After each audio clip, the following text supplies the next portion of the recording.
যত মানুষ এখানে এসেছেন তারা উক্ত প্রোগ্রামে ভলান্টিয়ারের কাজ দারুণভাবে করেছেন। সুহেল রানা, সাইফুল ইসলাম। প্রিয় সংগ্রামী সিলেটবাসী, বিচার সংস্কার এবং নতুন বাংলাদেশের জন্য, নতুন সংবিধানের জন্য আমরা রাজপথে নেমেছি। যেই নতুন সংবিধানে আপনার আমার অধিকারের কথা থাকবে, সিলেটের মানুষের মর্যাদার কথা থাকবে। আগামী 3রা আগস্ট আমরা শহীদ মিনারে জড়ো হচ্ছি। জুলাই ঘোষণাপত্র এবং জুলাই সনদ আদায়ের লক্ষ্যে আমরা ইনশাআল্লাহ শহীদ মিনার থেকে আদায় করে নেব। জুলাই পদযাত্রায় আমরা আছি এখন সিলেটে হযরত শাহজালাল শাহপরান 360 আউলিয়ার পুণ্যভূমি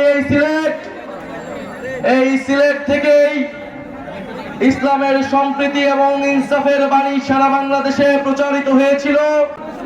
আপনারা জানেন, সিলেট কেবল প্রশাসনিক কোনো জেলা নয়, ইতিহাস এবং সংস্কৃতির আলোকে আমাদেরকে সিলেটকে দেখতে হবে। যুগ যুগ ধরে এই সিলেট বাংলাদেশের ইতিহাসকে ধারণ করে আছে।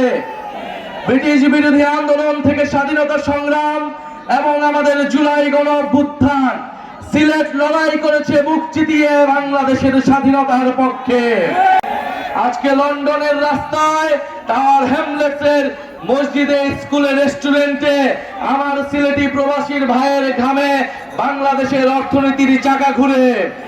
আমরা সেই সকল প্রবাসী ভাইদের ভোটাধিকারের জন্য কথা বলছি।